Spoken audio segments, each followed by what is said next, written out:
di sini aku akan menjelaskan mengenai teori-teori di public relation dan mengemasnya dalam 9 poin utama yang akan aku kupas satu persatu secara detail. Jadi jangan lewatkan video kali ini karena akan sangat insightful. Oke, see you. Jadi, yang pertama, apa sih asumsi-asumsi dasar dari teori situational of the public dalam public relation?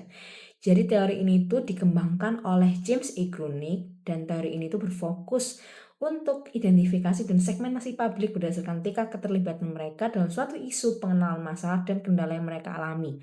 Ini diambil dari buku Grunick and Hunt tahun 1984. Nah, kemudian ada asumsi-asumsi dasar nih dari teori ini. Yang pertama, yaitu publik itu bersifat situasional, tidak demografis. Jadi publik itu terbentuk berdasarkan situasi atau isu tertentu. Kemudian publik itu bersifat homogen. Nah, teori ini tuh menganggap kalau publik itu sebagai kelompok yang heterogen dengan tingkat keterlibatan mereka, pengenalan masalah dan kendala yang berbeda-beda setiap individunya. Kemudian menurut Grunick tahun 1997 halaman 31 itu menjelaskan bahwa publik itu bukanlah kelompok yang seragam, tapi mereka memiliki karakteristik yang berbeda-beda terkait dengan isu yang mereka hadapi. Kemudian menurut Grunick tahun 1989 ada 3 variabel independen yang mempengaruhi aktivitas publik. Yang pertama adalah problem recognition. Jadi problem recognition adalah pengenalan masalah. Menurut Prof. Rahmat Kriantono pada tahun 2021 pada bukunya halaman 103 itu menjelaskan pengenalan masalah adalah sejauh mana seseorang menyadari adanya masalah atau isu yang relevan dengan dirinya. Kemudian yang kedua ada constraint recognition, yaitu pengenalan kendala. Jadi di sini masyarakat mengenali nih apa saja kendala dalam isu tersebut. Kemudian ada yang ketiga yaitu level of involvement, yaitu tingkat keterlibatan. Jadi ini mengukur tingkat keterlibatan masyarakat dalam suatu isu. Kemudian ada satu variabel dependent, yaitu information seeking and information processing. Nah, information seeking ini adalah publik secara aktif mencari informasi untuk memahami isu. Lalu information processing ini publik ini secara pasif untuk mendapatkan informasi seperti dari media massal, dari media online. Nah, Grunick itu juga mengidentifikasi ada 4 jenis publik. Yang pertama, ada non-public. Jadi non-public ini mereka yang bukan publik atau bukan terlibat. Kemudian ada latent public, ada aware public, ada active public.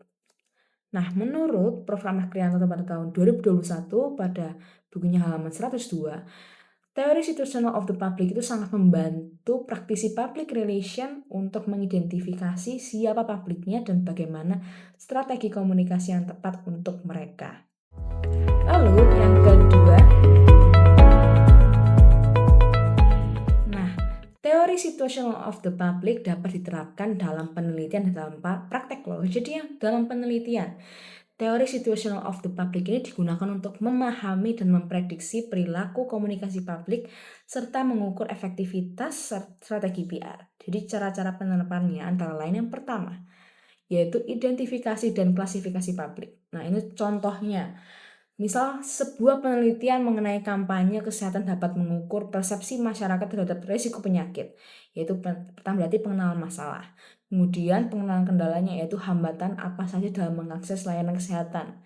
Kemudian ada tingkat keterlibatan, yaitu seberapa relevan sih isu kesehatan tersebut bagi mereka. Ini dijelaskan di buku Grunick tahun 1997. Kemudian ada mengukur perilaku komunikasi. Nah, misalnya diharapkan bahwa publik aktif akan menunjukkan perilaku pencarian informasi yang lebih tinggi dan lebih seragam atau lebih beragam dibandingkan publik laten dan non-publik. Ini dijelaskan oleh J.E. Grunick and F.G. Grunick pada tahun 2008. Kemudian ada menguji efektivitas pesan dan strategi komunikasi. Ini misalnya menurut Prof. Rahmat Kriantono pada tahun 2014, pesan yang menyoroti solusi atau mengatasi kendala mungkin lebih efektif untuk publik laten. Sementara pesan yang mendorong tindakan langsung mungkin lebih efektif untuk publik sadar dan aktif. Nah, kemudian ada pengembangan model prediktif. Nah, ini tuh peneliti itu dapat membangun model statistik untuk memprediksi probabilitas suatu kelompok menjadi publik aktif berdasarkan variabel-variabel situational of the public. Kemudian yang terakhir adalah validasi dan refinement teori. Misalnya, penelitian itu mungkin mengeksplorasi variabel-variabel lain yang mungkin memengaruhi aktivitas publik di luar 3 variabel utama yang sudah saya jelaskan tadi. Oke, kemudian ada dalam praktik. Nah, dalam praktik ini, segmentasi publik itu bisa lebih presisi. Nah, pada buku Prof. Ahmad Kriantono pada tahun 2021 di halaman 104, beliau menjelaskan praktisi public relation itu dapat menggunakan teori ini untuk mengidentifikasi segmen publik mana yang paling relevan dengan tujuan komunikasi mereka. Kemudian yang kedua ada pengembangan pesan yang disesuaikan. Nah, untuk publik laten, pesan itu mungkin berfokus pada menghilangkan kendala. Nah, untuk publik sadar, pesan mungkin mendorong tindakan spesifik. Lalu untuk publik aktif, pesan mungkin mendorong advokasi atau partisipasi lebih lanjut. Ini dijelaskan di buku Prof. Ahmad Kriantono pada tahun 2014. Kemudian ada pemilihan saluran komunikasi yang tepat, lalu strategi manajemen isu dan krisis. Nah, teori ini sangat berguna untuk mengidentifikasi segmen publik mana yang paling mungkin menjadi pendukung, penentang atau apatis terhadap suatu isu. Dan yang terakhir ada pengukuran dan evaluasi berkelanjutan. Nah, teori situational of the public ini mendorong praktisi untuk secara terus-menerus memantau, mengevaluasi respon publik terhadap komunikasi mereka, sehingga mereka dapat menyesuaikan strategi jika diperlukan. Yang ketiga, nah, di sini aku akan menjelaskan asumsi-asumsi dasar dari encroachment teori. Dan aku akan juga menjelaskan apa sih kaitannya dengan excellent teori dari James Grunig. Oke, teori encroachment atau teori pelanggaran fungsi dalam ranah public relation itu menjelaskan fenomena di mana peran strategis PR dalam suatu organisasi itu diambil alih oleh departemen atau individu yang tidak memiliki keahlian di public relation. Nah, teori ini tuh berasumsi bahwa PR itu memiliki domain fungsional yang unik dan krusial, meliputi peran sebagai penasihat manajemen, kemudian pemindai lingkungan, serta pembangun dan komunikator strategis menurut Prof. Ahmad Kriantono pada tahun 2014. Nah, namun terdapat potensi departemen lain itu juga seperti pemasaran, hukum, atau SDM untuk mengambil alih fungsi PR ini, baik karena kesalahpahaman, persaingan internal, atau keinginan untuk mengontrol komunikasi menurut Gottlieb, Center, and Broom pada tahun 2006. Nah, pengambil alihan fungsi ini juga memiliki dampak negatif nih yang signifikan oleh efektivitas dari aktivitas PR. Nah, kinerja organisasi juga berdampak secara keseluruhan. Nah, ketika fungsi PR diserobot, otonomi dan wewenang Departemen PR dapat berkurang, menyebabkan komunikasi yang tidak terkoordinasi dan pesan yang tidak konsisten yang pada akhirnya merugikan reputasi dan kinerja jangka panjang organisasi menurut dosier Grunig and Grunig pada tahun 1995. Nah, dukungan dari manajemen puncak itu sangat penting dalam menjaga dan memfasilitasi encroachment ini karena pemahaman manajemen puncak terhadap nilai strategis PR itu akan menentukan apakah fungsi PR itu akan dihormati dan diberdayakan atau justru menjadi sasaran penyerobotan. Nah, kaitannya encroachment teori dengan excellent teori adalah yang pertama. Jadi, encroachment teori itu bisa menjadi penghalang keunggulan suatu organisasi. Nah, teori encroachment itu dapat dipandang sebagai penghalang utama untuk mencapai public relation yang unggul. Ketika fungsi PR diambil oleh departemen lain yang tidak memiliki keahlian PR, ini tuh secara langsung merusak prinsip-prinsip keunggulan yang diusung oleh Grunig. Kemudian yang kedua, peran manajer PR strategis. Nah, encroachment itu justru mereduksi peran ini menjadi fungsi taktis atau teknis, sehingga PR itu tidak dapat memberikan kontribusi secara strategis yang diperlukan untuk mencapai keunggulan.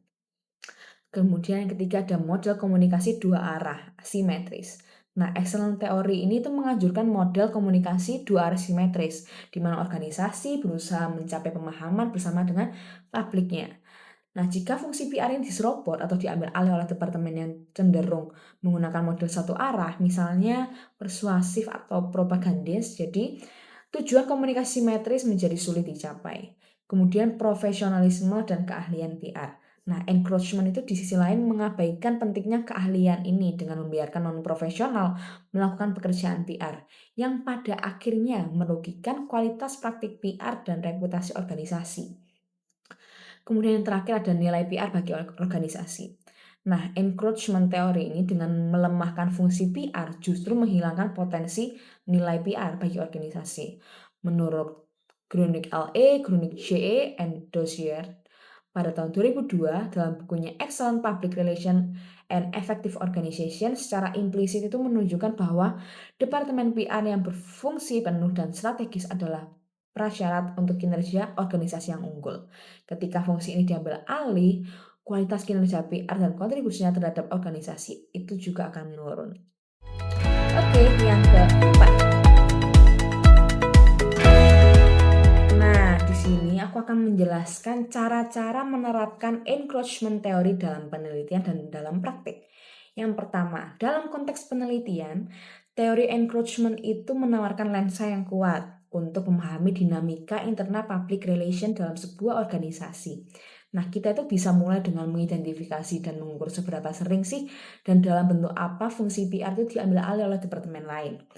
Kemudian, ini tuh juga bisa dilakukan melalui survei atau metode kualitatif seperti wawancara dan studi kasus untuk melihat siapa yang benar-benar membuat keputusan komunikasi atau mengelola hubungan media. Nah, selanjutnya kita juga dapat menganalisis penyebab di balik encroachment ini. Apakah itu karena budaya organisasi yang tidak mendukung, kurangnya pemahaman manajemen puncak tentang nilai PR, atau mungkin kualifikasi praktisi PR yang belum memadai. Nah, penelitian itu juga bisa mengevaluasi konsekuensi dari fenomena ini. Misalnya, membandingkan frekuensi krisis, reputasi pada organisasi dengan tingkat encroachment yang tinggi dan yang rendah untuk melihat dampaknya terhadap kinerja organisasi secara keseluruhan. Pada akhirnya, kita tuh bisa mengembangkan model pencegahan encroachment dengan mempelajari organisasi yang berhasil menjaga fungsi PR mereka. Nah, tetap kuat, kita juga bisa belajar dari organisasi yang tetap kuat untuk menjaga fungsi PR agar tetap dihormati. Nah, bahkan studi komparatif antara industri atau negara bisa mengungkap apakah pola encroachment yang berbeda berdasarkan budaya atau struktur organisasi. Kemudian dalam praktik, untuk mengatasi teori encroachment ini, praktisi PR itu harus aktif meningkatkan pemahaman manajemen puncak tentang nilai strategi PR. Nah, menunjukkan bagaimana PR itu berkontribusi untuk tujuan bisnis, reputasi, dan hubungan jangka panjang. Bukan sekedar fungsi taktis. Nah, ini juga menuntut praktisi untuk mengembangkan kompetensi manajerial di luar tugas teknis. Nah, seperti perencanaan strategis dan manajemen isu. Penting juga bagi praktisi PR untuk membangun hubungan kolaboratif nih dengan departemen lain seperti pemasaran atau SDM untuk menunjukkan nilai tambah PR melalui kerjasama terintegrasi, jadi bisa mengurangi untuk pengambil alihan fungsi nih. Kemudian mendefinisikan dengan jelas batasan dan tanggung jawab PR dalam organisasi itu juga merupakan momen yang krusial. Terakhir, menunjukkan akuntabilitas dan mengukur kinerja PR akan sekaligus memposisikan praktisi PR sebagai penasihat terpercaya, manajemen puncak dalam semua aspek komunikasi dan reputasi. Kenapa sih harus mendefinisikan secara jelas batasan dan tanggung jawab PR? Itu supaya mereka itu tahu apa sih yang harus dilakukan PR dan yang tidak boleh diambil alih. Kemudian kenapa harus menunjukkan akuntabilitas dan mengukur kinerja PR? Itu supaya memvalidasi bahwa PR itu adalah investasi yang menguntungkan bagi organisasi. Bukan sekedar biaya, tetapi bagaimana PR ini sangat berfungsi dalam organisasi. Nah, menurut kamu nih, langkah mana yang paling menantang untuk diterapkan di organisasi kamu untuk menerapkan bagaimana cara menyelidiki encroachment dalam praktis PR. Oke, yang kelima. Nah, di sini aku akan menjelaskan makna informasi berdasarkan teori informasi yang dikemukakan oleh Shannon and Weaver. Kemudian apa sih informasi, terus aku akan menjelaskan bedanya informasi dan berita, dan apakah hoax itu berita atau informasi menurut pengertian teori informasi dari Shannon and Weaver. Nah, mari kita telaah bersama mengenai makna dari informasi menurut teori informasi Shannon and Weaver. Yang pertama, nah pernah apa enggak sih kalian tuh berpikir apa sebenarnya informasi itu? Pernah? Nah, berbeda dengan pemahaman sehari-hari. Shannon and Weaver pada tahun 1949 melihat informasi itu secara teknis sebagai pengurangan ketidakpastian atau entry dari entropi negatif. Bukan tentang makna semantik pesan itu sendiri. Nah, seperti yang dijelaskan oleh Prof. Rahmat Krianto pada tahun 2021, mereka memandang informasi sebagai sesuatu yang mengurangi ketidakpastian dalam sistem komunikasi. Nah, dalam teori ini, teori informasi adalah ukuran probabilistik. Semakin tidak terduga suatu pesan, semakin banyak juga informasi yang terkandung di dalamnya. Menariknya, teori ini tidak peduli dengan makna atau interpretasi pesan oleh penerima, melainkan fokus pada efisiensi transmisi sinyal dan akurasi penerimaannya, di mana kebisingan atau noise itu dapat mengganggu proses ini. Lalu, bagaimana teori informasi membedakan informasi dan berita? Nah, informasi itu adalah konsep yang lebih abstrak dan teknis, mengacu pada pengurangan ketidakpastian saat sinyal diterima. Ini adalah ukuran kuantitatif dan pilihan yang dihilangkan. Sementara itu, berita adalah bentuk pesan spesifik dengan isi semantik tentang peristiwa atau fakta. Meskipun berita itu mengandung informasi dalam arti mengurangi ketidakpastian tentang suatu peristiwa. Tapi dari berita itu, informasi itu sendiri jauh lebih luas. Seperti yang dikatakan oleh Prof. Rahmat Krianto pada bukunya tahun 2021, secara tidak langsung katakan informasi adalah data yang diolah dan memiliki makna. Sedangkan berita adalah penyampaian informasi tentang peristiwa yang memiliki nilai berita, di mana makna berita adalah lapisan di atas informasi teknis. Nah, pertanyaan yang menarik nih, apakah hoax itu berita atau informasi menurut teori ini? Jadi, menurut pengertian Shannon and Weaver, hoax itu adalah informasi. Mengapa? Karena ketika sebuah hoax itu diterima, ia memang akan mengurangi ketidakpastian bagi penerimanya. Penerima jadi mengetahui sesuatu yang sebelumnya tidak mereka ketahui. Meskipun itu palsu karena hoax ya teman-teman. Nah, hoax itu mengandung sinyal dan data yang mengurangi jumlah kemungkinan di benak penerima meski dasarnya salah. Namun perlu diingat hoax itu bukan berita. Dalam pengertian jurnalistik yang sebenarnya itu bukan berita ya teman-teman hoax itu. Jadi hoax itu adalah pesan yang menyerupai berita tetapi didasarkan pada kebohongan atau disinformasi. Jadi meskipun hoax memberikan informasi atau mengurangi ketidakpastian bagi penerimanya, informasi tersebut salah dan menyesatkan. Oke.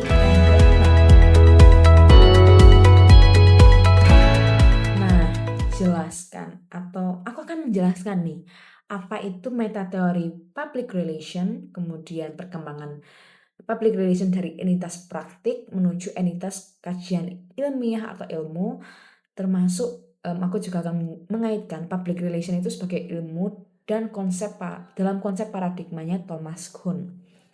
Yang pertama, mari kita selami dulu lebih dalam mengenai metateori public relation dan bagaimana PR bertransformasi dari sekedar praktik menjadi disiplin ilmiah atau disiplin ilmu. Nah, mirip dengan konsep paradigma Thomas Kuhn, metateori PR itu seperti yang dijelaskan oleh Prof. Rahmat Krianto pada bukunya tahun 2021 adalah studi filosofis tentang teori-teori PR itu sendiri, menganalisis asumsi, ruang lingkup, dan hubungannya. Jadi tujuannya adalah untuk mengevaluasi validitas teori, mengidentifikasi kesenjangan, mengintegrasikan berbagai pemahaman serta membahas perdebatan fundamental dalam disiplin ini.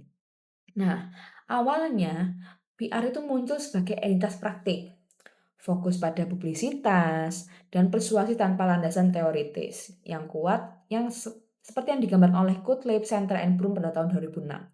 Ini tuh adalah fase pra-paradigma. Menurut Kuhn, tahun 1962, di mana belum ada konsensus dominan tentang konsep atau metode dari PR ini sendiri. Namun seiring berjalannya waktu, PR itu mulai berkembang menuju kajian ilmiah, dorongan untuk legitimasi, pengaruh ilmu sosial, peran akademisi, dan pembentukan asosiasi profesional memicu pergeseran ini. Kemudian titik balik signifikan terjadi itu dengan munculnya para teoritisi seperti James A. Grunick pada tahun 1970-an. Nah, menurut Prof. Rahmat Kriantono, bahkan menyebutkan bahwa perkembangan PR itu sebagai ilmu tidak lepas dari peran Grunick nih, yang mengembangkan teori-teori komprehensif. Kan dari awal kita udah membahas teori situational of the public yang notabene itu dikembangkan oleh James A. Grunick. Nah, inilah saat ilmu normal Kuhn mulai terbentuk. Jadi, Thomas Kuhn itu membentuk ilmu normal dengan munculnya teori-teori khas PR seperti excellent teori, model komunikasi dua arah, dan konsensus metodologi penelitian. Jadi, dalam kerangka Thomas Kuhn, PR itu bergerak dari pra-paradigma ke munculnya paradigma awal atau persuasi dan manipulasi hingga pergeseran paradigma yang signifikan ke model dua arah strategis yang digagas oleh Grunick, sebuah revolusi ilmiah dalam PR. Oke, menurut Prof. Rahmat Krianto pada bukunya tahun 2021, mengindikasikan bahwa model-model Grunick sering menjadi kerangka utama dalam PR. Meskipun paradigma ini dominan, ia tetap menghadapi tantangan, mendorong riset baru, dan menunjukkan bahwa PR itu sebagai ilmu sosial terapan terus berkembang. Bagaimana menurut kalian yang lihat video ini? Apakah ada revolusi ilmiah lain yang sedang terjadi dalam praktik PR saat ini, terutama dengan munculnya AI dan media sosial? Boleh kalian jawab di kolom komentar ya. Yang ke-7. Nah, di sini aku akan menjelaskan konsep paradigma ekologi terhadap public relation yang dikemukakan oleh Everett pada tahun 1993 sehingga beliau bisa menghasilkan dua proposisi utama terhadap public relation. Nah, yang pertama itu kita pahami dulu nih konsep paradigma ekologi terhadap public relation yang diajukan oleh Everett pada tahun 1993. Pernah nggak sih kalian itu membayangkan organisasi sebagai organisme hidup dalam ekosistem yang kompleks? Pernah? Nah, paradigma ini itu memandang PR sebagai sistem saraf atau sensor yang membantu organisasi beradaptasi dengan lingkungannya. Menurut Prof. Rahmat Kriantono pada tahun 2021, beliau menjelaskan bahwa PR itu berfungsi sebagai pembantu atau membantu organisasi beradaptasi dengan lingkungannya. Nah, sebuah pandangan holistik dan dinamis yang melampaui sekedar manajemen pesan. Dari sini, Everett 1993 itu mengajukan dua proposisi utama. Yang pertama, organisasi itu terbuka terhadap lingkungannya atau open systems thinking. Nah, PR itu bertindak sebagai sensor vital, memindai, menginterpretasi, dan merespon perubahan eksternal mulai dari opini publik hingga tren sosial dan regulasi baru. Seperti yang diungkapkan oleh Prof. Rahmat Kriantono pada tahun 2014. Nah, tanpa PR yang adaptif ini, organisasi beresiko terisolasi dan reaktif, sehingga PR itu menjadi kunci relevansi dan legitimasi jangka panjang, selaras dengan pandangan Grunick pada tahun 1992 tentang membangun hubungan baik dengan publik. Nah, Prof. Rahmat Krianto pada tahun 2021 ini juga menguatkan dan dengan pernyataan bahwa PR adalah sistem sensor bagi organisasi untuk mendeteksi perubahan lingkungan dan membantu organisasi untuk merespons perubahan tersebut.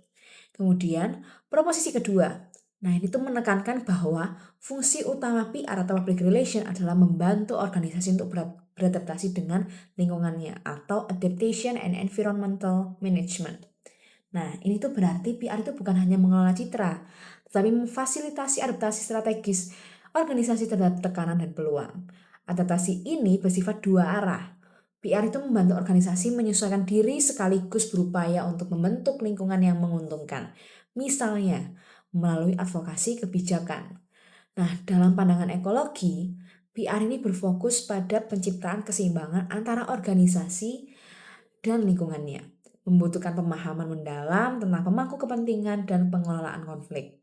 Ini tuh menggeser peran PR sebagai tukang bicara aja, tapi lebih ke menjadi fasilitator adaptasi strategis yang krusial bagi kelangsungan hidup organisasi.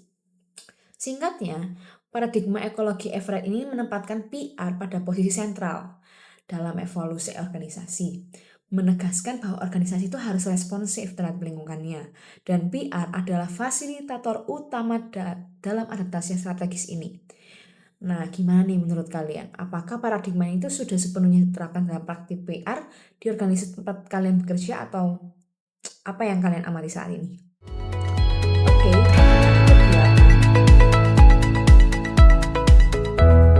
nah, di sini aku akan menjelaskan apa sih teori khas dan teori pinjaman dalam public relation, dan aku akan memberikan contoh-contohnya.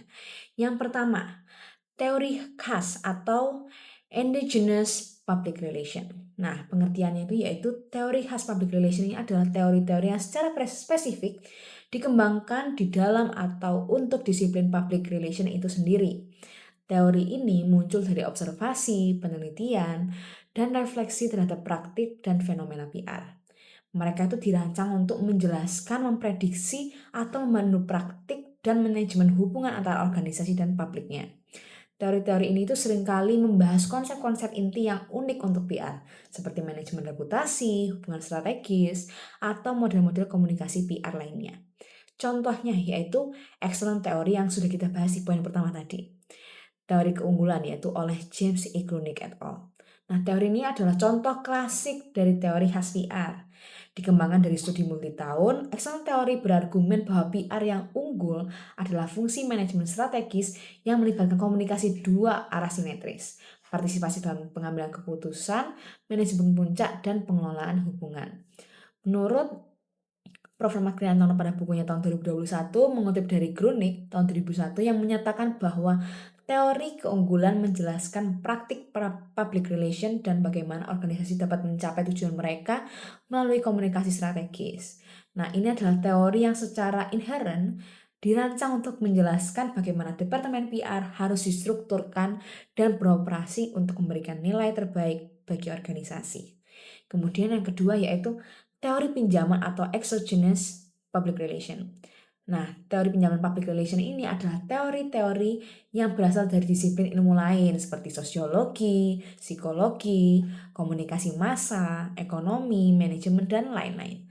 Tetapi kemudian teori-teori ini diterapkan, diadaptasi, dan diinterpretasikan ulang dalam konteks public relation. Praktisi dan akademisi PR meminjam teori-teori ini karena mereka menyediakan kerangka kerja yang berguna untuk memahami aspek-aspek perilaku manusia, dinamika sosial, atau proses komunikasi yang relevan dengan pekerjaan PR. Teori-teori ini tuh dikembangkan khusus untuk PR, tapi relevansinya telah diakui oleh dan diintegrasikan. Contohnya yaitu agenda setting. Agenda setting teori dari studi komunikasi massa oleh Maxwell, MC Combs, and Donald Shaw. Nah, teori ini tuh berpendapat bahwa media massa tidak hanya memberitahu kita apa yang harus dipikirkan, tetapi juga apa yang harus dipikirkan. Dengan menonjolkan isu-isu tertentu, media dapat mempengaruhi persepsi publik tentang pentingnya isu-isu tersebut. Dalam konteks PR, teori ini sangat relevan sebagai teori pinjaman. Praktisi PR memanfaatkan teori ini untuk memahami bagaimana mereka dapat mempengaruhi agenda media dan pada gilirannya agenda publik. Misalnya, seorang praktisi PR mungkin berupaya mendapatkan liputan media tentang isu keberlanjutan perusahaan mereka dengan harapan meningkatkan perhatian publik terhadap isu tersebut dan memperkuat citra perusahaan sebagai entitas yang bertanggung jawab secara sosial. Nah, menurut Prof. Kriantono pada tahun 2021 memasukkan agenda setting teori ini sebagai salah satu teori komunikasi yang penting bagi public relation. menunjukkan bagaimana PR dapat memengaruhi agenda media agar publik menaruh perhatian pada isu-isu tertentu. Ini juga menunjukkan bagaimana teori dari disiplin lain dapat diadaptasi untuk tujuan PR. Nah, Prof. Rahmat Krianto pada bukunya tahun 2014 menekankan bahwa teori khas maupun teori pinjaman itu sangat penting bagi perkembangan disiplin public relations. Teori khas memberikan identitas unik dan fondasi inti bagi PR sebagai ilmu, memungkinkan praktisi PR dan akademisi untuk melihat fenomena PR dari berbagai sudut pandang dan menerapkan konsep-konsep yang telah teruji. Keduanya saling melengkapi untuk membangun korpus pengetahuan yang komprehensif dalam public relation. Oke, yang terakhir ke-9. Nah, di sini aku akan menjelaskan kategorisasi teori public relation menurut Prof. Rahmat Kriantono. Nah, Prof. Rahmat Kriantono itu mengkategorikan teori public relation berdasarkan fungsi-fungsi spesifik yang diemban oleh PR bagi sebuah organisasi. Nah, beliau itu berargumen bahwa pendekatan berbasis fungsi ini lebih realistis, sebab eksistensi PR sangat bergantung pada fungsi nyatanya dalam praktik sehari-hari.